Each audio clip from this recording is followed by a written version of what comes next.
डोंगराळ भाग आहे, गड आहे तिथं आणि त्याच्यामुळे तिथून मुख्य रस्त्यापर्यंत यायला जवळपास 1.25 तास ते 1.5 तास लागतो। त्याच्यामुळे ते उतरून येऊन ते रात्री 12:15 12:30ला स्थानिक प्रशासनाला कळवेपर्यंत तेवढा तो तास 1.25 तासाचा कालावधी गेला। पण त्याच्यानंतर ज्या वेळेला स्थानिक प्रशासनाला त्यांनी कळवलं त्याच वेळेला 10 ते 15 मिनिटांमध्ये यंत्रणा तिथे पोहोचलेल्या होत्या। लोकल ज्या रेस्क्यू टीम्स आहेत या तिथे पोहोचलेल्या होत्या। त्यामुळे सुमारे 12:30 वाजल्यापासून तिथे रेस्क्यू ऑपरेशन लोकल टीम्सच्या माध्यमातून सुरू आहे। एनडीआरएफचे जे पथक आहेत ते पहिलं 3-3:30 वाजता पोहोचलं। आणखीन तिथे आता एनडीआरएफचे पथकं सुद्धा ही आलेली आहेत। त्याचबरोबर मेडिकल फॅसिलिटीजचं बोलायचं झालं तर तिथे चौकला ग्रामीण रुग्णालय आहे, जिथे ज्यांना रेस्क्यू केलेलं आहे त्यांच्यावर प्रथम उपचार तिथे केले जात आहेत।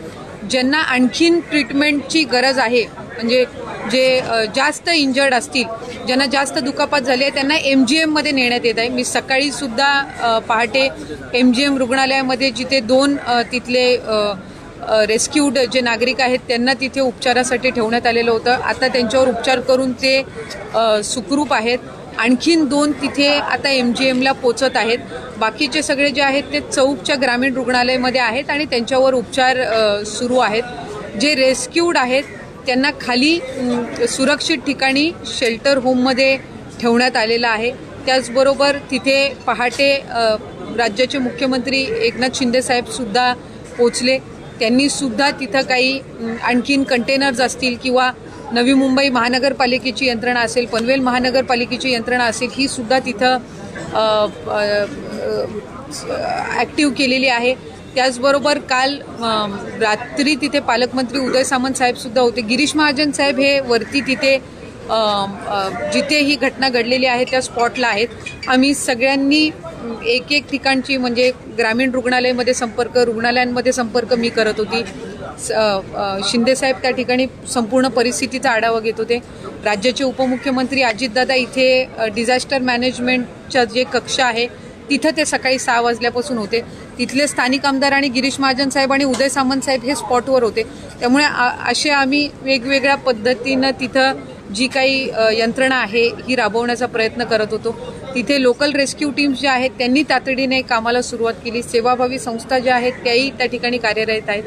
त्याचबरोबर जे नागरिक आहेत त्यांना तिथे ज्या जीवनावश्यक वस्तू आहेत या सुद्धा त्यांना त्या ठिकाणी पुरवल्या गेलेल्या आहेत। आयडेंटिफाईड जवळपास आता 99 म्हणजे आत्ताच जे लेटेस्ट करते त्यानुसार 10 डेथ्स आहेत। दुर्दैवाने 10 लोकांना जीव गमवावा लागलेला आहे आणि त्याचबरोबर 89 जे आहेत 89 हे रेस्क्यूड आहेत आणि ते सुखरूप आहेत। काही त्यांच्यातले हॉस्पिटलमध्ये आहेत जे उपचार घेत आहेत, पण ते त्यांच्यावर ट्रीटमेंट होऊन ते त्या ठिकाणी सुखरूप आहेत। पाऊस जास्त आहे, पाऊस अजूनही आहे।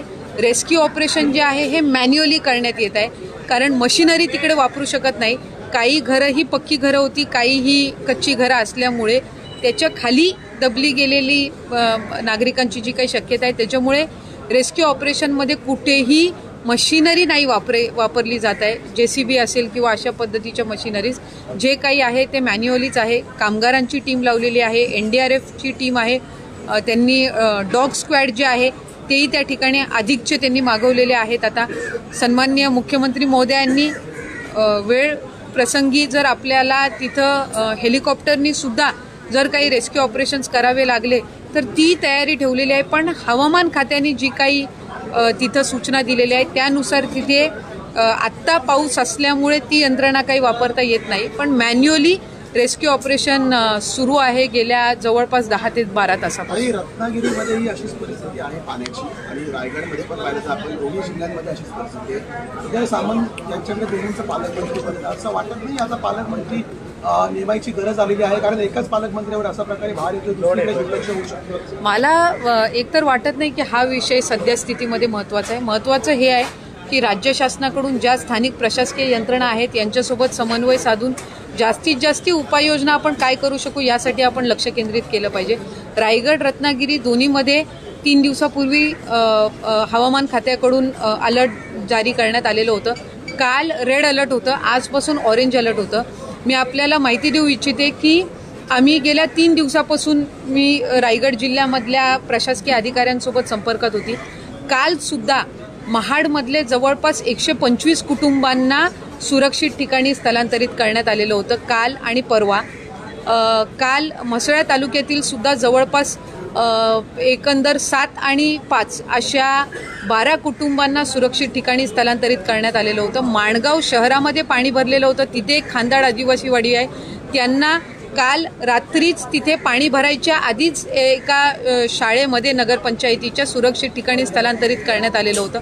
त्यामुळे जिथे जिथे ज्या वेळेला पेणमध्ये काल 17 नागरिक अडकलेले होते त्यांना रात्री 11:30 वाजता रेस्क्यू टीमनी सुरक्षित ठिकाणी स्थलांतरित करण्यात आलेलं होतं.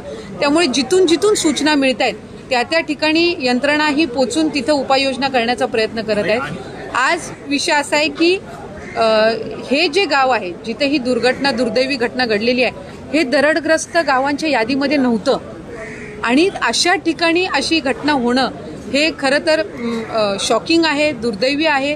त्याचबरोबर ज्या वेळेला आधी अशा पद्धतीच्या घटना झालेल्या होत्या त्यावेळेला एक चार्ट तयार करण्यात आलेला होता की तीव्र जिथे दरडग्रस्त गावं असतील किंवा जास्ती शक्यता असेल त्यांची किंवा मध्यम असतील किंवा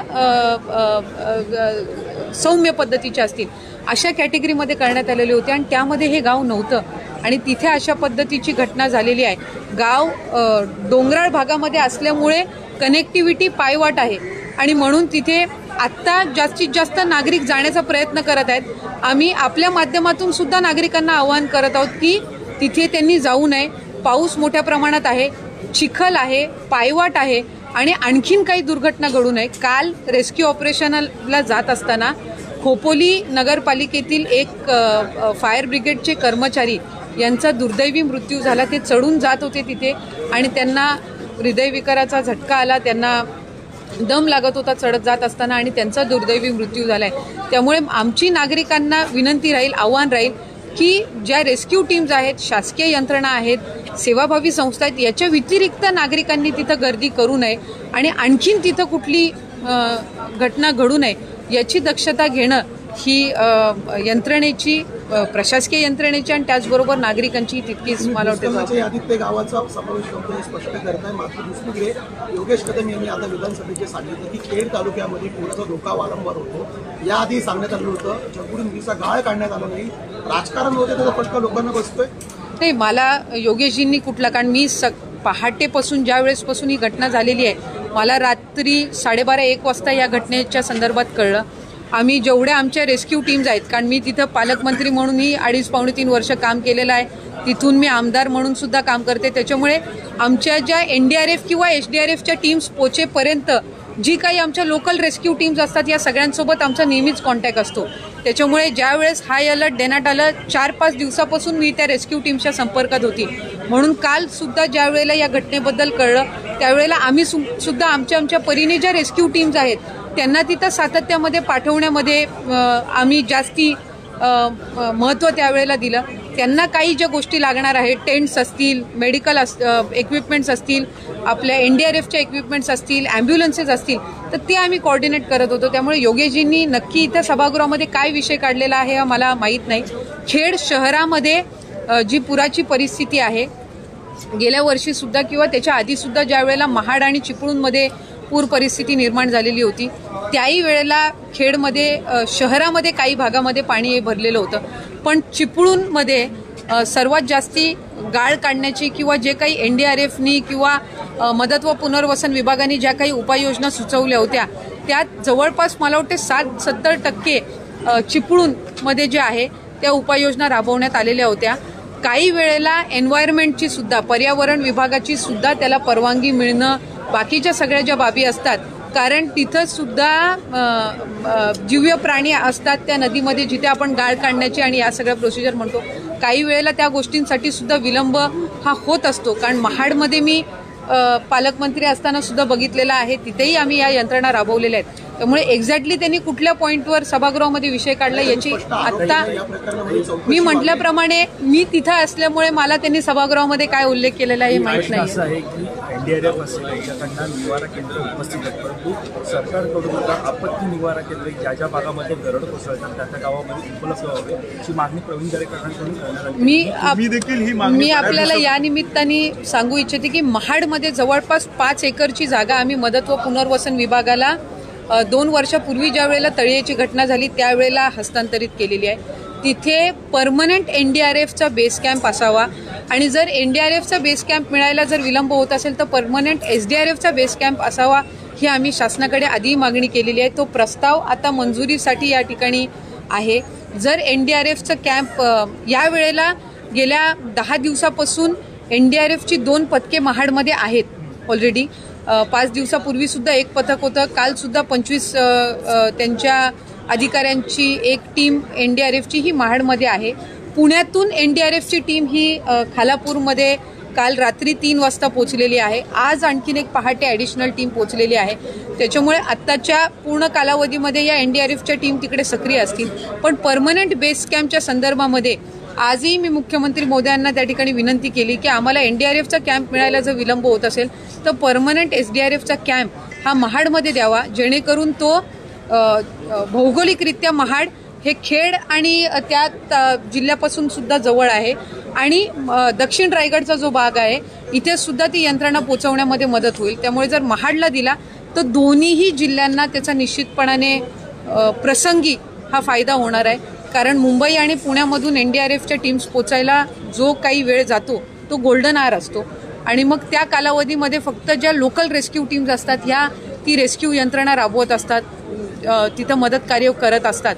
जर बेस कॅम्प मिळाला तर या सगळ्या गोष्टींना आपण गती ही निश्चितपणाने देऊ शकतो. जितेंद्र आव्हाड यांनी घोषणा केलेली आहे की ठाण्यापासून सिंधुदुर्गपर्यंत जी अशा प्रकारची धोकादायक दरडीच्या ठिकाणी किंवा डोंगराळ भागातील गावं आहेत त्यांचं पुनर्वसन करण्याची गरज आहे. त्या प्रकारच्या इमारती बांधण्याची गरज आहे.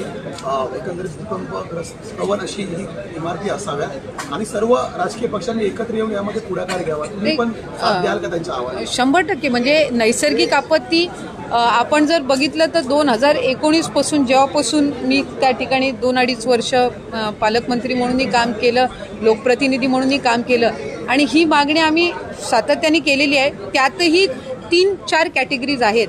ज्या वेळेला सर्वे करण्यात येतो त्यावेळेला अति धोकादायक जे असतात यांना पुनर्वसनाची गरज असते. जे मध्यम आणि सौम्य असतात याला विभागाकडून काही उपाययोजना सुचवल्या जातात, जसं रिटेनिंग वॉल असतं किंवा बांबूची लागवड असते जी एक रिटेनिंग वॉलचंच काम करत असते. अशा वेगवेगळ्या उपाययोजना त्याच्यामध्ये सुचवल्या जातात. पुनर्वसन करत असताना त्या गावाची सुद्धा पुनर्वसित होण्याची मानसिकता तयार करणं, त्यांना त्याच पद्धतीच्या सुविधा उपलब्ध करणं.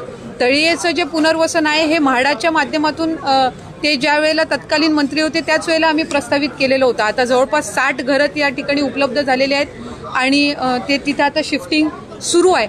पण फक्त घरं बांधून चालत नसतं, तर त्यांना गाव वसवण्यासाठी लागणाऱ्या ज्या सगळ्या उपाययोजना असतात, मग जिल्हा परिषदची शाळा असेल, प्राथमिक आरोग्य केंद्र असेल, उपकेंद्र असेल, अंगणवाडी असेल, रस्ते असतील, पोचरस्ते असतील, इलेक्ट्रिसिटीची सुविधा असेल, पाण्याची सुविधा असेल, या सर्वासहित ते गाव त्यांना देणं, तरच ती लोक तिथं पुनर्वसित व्हायला मानसिकरित्या सुद्धा तयार होत असतात. त्यामुळे काही जी गावं आहेत दरडग्रस्त अति धोकादायक आहेत त्यांना निश्चितपणाने पुनर्वसन त्यांचं करणं हे गरजेचं आहे.